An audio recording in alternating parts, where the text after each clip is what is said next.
प्रदेश में आशा वर्कर्स की, तो आशा वर्कर्स लगभग सबसे ज्यादा काम करती हुई नजर आती हैं। स्वास्थ्य विभाग की तमाम जिम्मेदारियां इनके ऊपर है। सरकार की जो तमाम योजनाएं आती है उसकी भी जिम्मेदारी सरकार इन्हीं के ऊपर डालती हुई नजर आती है। लेकिन क्या सरकार ने कभी ये बात सोची है कि आखिर ये अपने जीवन का गुजारा कैसे कर रही है? क्योंकि एक तो इन्हें बेहद कम मानदेय मिलता है, ऊपर से वो जो मानदेय मिलता है वो भी इन्हें समय से नहीं मिल पाता है। कभी पेमेंट नहीं रिलीज हो पाती है तो कभी इतना कम भुगतान किया जाता है कि इन्हें ये नहीं समझ में आता है कि आखिर वो उस पैसे का करे तो क्या करे। लेकिन सरकार बस तमाम बड़े बड़े वादे और दावे करती हुई नजर आती है। एक तरफ सरकार जहां ये कहती है कि अब महिला सशक्तिकरण को बढ़ावा दिया जा रहा है, नारी सशक्तिकरण को बढ़ावा दिया जा रहा है, लेकिन क्या ये बातें सच में लागू हो रही हैं? फिलहाल आपको बता दें कि आज आशा बहुओं का जो एक संगठन है उनकी तरफ से जिला मुख्यालय पर एक ज्ञापन पत्र सौंपा गया है जो कटौती को लेकर और पेमेंट रिलीज को लेकर दिया गया है। लेकिन क्या इस ज्ञापन पत्र से समस्याएं हल हो जाएंगी?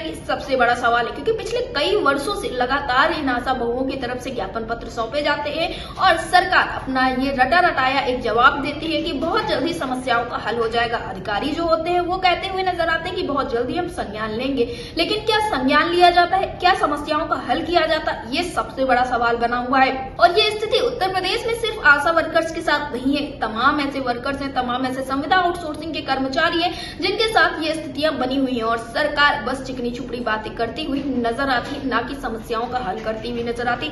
हाल फिलहाल में जब विधानसभा सत्र चला तब भी ऐसी ही चीजें कुछ देखने को मिली। विपक्ष की तरफ से जब तमाम सवाल खड़े किए गए तो सरकार ने तमाम गोल मोल बातें कर इन सारी चीजों को दबाने का प्रयास किया। लेकिन अब आशा वर्कर्स बिल्कुल भी दबने वाली नहीं है। इनकी तरफ से साफ तौर पे ये कह दिया गया है कि बड़ी रणनीतियां तैयार हो रही हैं, बड़े आंदोलन के साथ साथ अब कोर्ट का भी सहारा लिया जाएगा। फिलहाल आज ज्ञापन पत्र सौंपने वक्त क्या कुछ चीजें निकलकर सामने आई, इस विषय पर ज्यादा जानकारी देते हुए प्रदेश अध्यक्ष रेणु राजभर और उनके साथ तमाम आशा बहुओं ने अटल टीवी से बातचीत की और अपनी बातों को सरकार के सामने रखा है। उन्होंने क्या कुछ कहा है आप भी सुनिए। रेणु जी, आपका हमारे चैनल अटल टीवी पे बहुत बहुत स्वागत है। रेणु जी, जिस तरह से देखने को मिला और आपके द्वारा भी अवगत कराया गया कि आप लोग आज जिला मुख्यालय पर पहुंचे हुए हैं और अपनी तमाम मांगों को लेकर ज्ञापन पत्र भी सौंपने वाली थी, तो मैं जानना चाहूंगी क्या कुछ खास अपडेट्स हैं आशा बहुओं के लिए, क्या कुछ चीजें निकलकर सामने आ पाई हैं? जी, हम लोगों ने हमारी सारी बहनों के साथ हम लोग डीएम कार्यालय पर गए हैं मिलने के लिए। जी, लेकिन डीएम साहब ने अपने प्रतिनिधि को बाहर भेजा, उनकी चूंकि अंदर मीटिंग चल रही थी और हम लोग को बहुत ज्यादा देर तक इंतजार न करवा के हम प्रतिनिधि को भेजकर हमारे पत्र को ले लिया है। और हम लोग अभी गाजीपुर जिले में जिला मुख्यालय के पास ही सरजू पानी पार्क एक है, उसमें हम लोग बैठे हैं। हम लोगों 40 बहने सभा की इस मुद्दे पर, हम लोगों की समस्याओं संबंधित बातें हुई और कुछ हमारी बहनें साथ में हैं, आप चाहें तो उनसे भी बात कर सकते हैं। जी रेणु जी, मैं उनसे बात करती हूँ, लेकिन इसके पहले मैं आपसे ये जानना चाहूंगी कि क्या कुछ स्थितियां वहाँ पर देखने को मिली है? जी, हम लोग की समस्याएं यहाँ पर जो है, आप बहनों की समस्याओं ये देखने को मिली कि जैसे कई माह के भुगतान जो है मैसेजेस जो आते हैं वो कि भुगतान आपको इतने हजार का, 10,000 का, 5,000 का, 7,000 का किया जा रहा है। लेकिन इनके पासबुक में हमने प्रिंट में देखा कि भुगतान 3,000 किए गए, 2,000 किए, मतलब कटौती के साथ भुगतान किया जा रहा है। जी चंदा जी, जिस तरह से इस बीच में देखने को मिला कि आशा बहुओं की तमाम समस्याएं सामने आई, लेकिन सरकार की तरफ से कोई कदम नहीं उठाए और खास करके जो एक मुख्य समस्या देखने को मिली वो मानदेय से संबंधित समस्या देखने को मिली, क्योंकि मानदेय को लेकर लगातार आप लोग परेशान होती हुई नजर आई। जहां सरकार का ये मानना है कि 6 से 7 घंटे आप लोगों का काम करना है, लेकिन वहीं आप लोग धरातल पर 24 घंटे काम करती हुई नजर आई हैं। तो आप भी आज आप लोग पेमेंट रिलीज को लेकर ही मुख्यालय पर पहुंची हुई, तो क्या मानना है आपका कि क्यों सरकार ये दोहरा व्यवहार आप लोगों के साथ करती हुई नजर आ रही है?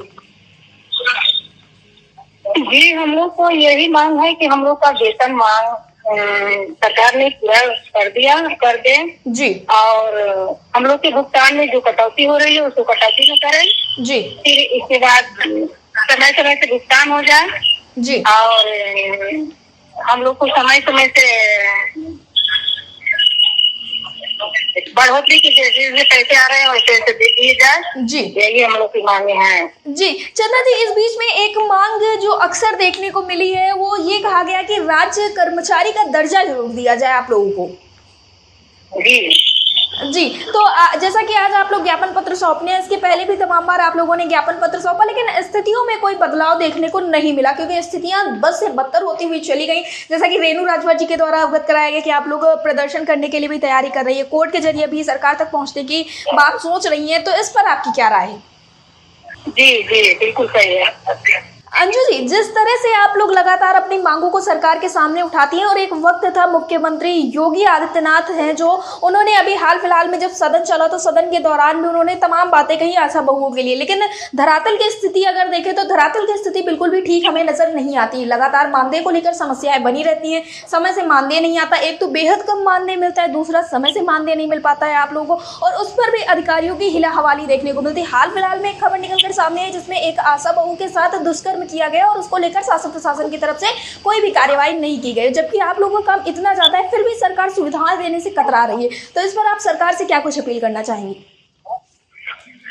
देखिए ना, हम लोग का ये है कि हम लोग को एक निश्चित मानदेय सरकार मतलब ढंग से दे, जो भी आ रहा है हम लोग के खाते में सही ढंग से नहीं आ रहा है जी। मेन पॉइंट तो ये है, और जो सुविधाएं हम लोग को चाहिए ना, हम लोग को कहीं रहने की जगह मिल रही है ना, कुछ भी है बताइए। हम कहीं भी जाते हैं, केसी पे जाते हैं तो वहाँ पे खदेड़े जाते हैं, अगर कहीं केसी पर डिलीवरी लेते तो वही हाल है, जिला पे गए तो वही हाल है।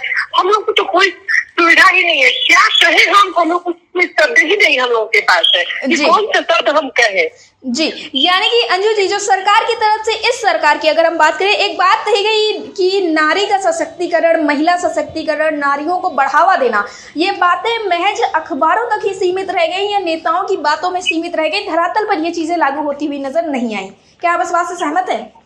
अब क्या कहने, मैं कुछ कहा नहीं जा सकता है, इसलिए कि जब हम लोग को सुविधा नहीं मिल रही है तो हम लोग क्या करें। ना हम लोग को कोई ढंग से मानदेय मिल रही है, ना कोई सुविधाएं मिल रही है, तो हम लोग क्या करें। कुछ शब्द बोली, हम एक ही बात बोलें कि कुछ शब्द कहने के लिए नहीं मिल रहा है हम लोगों को। जी,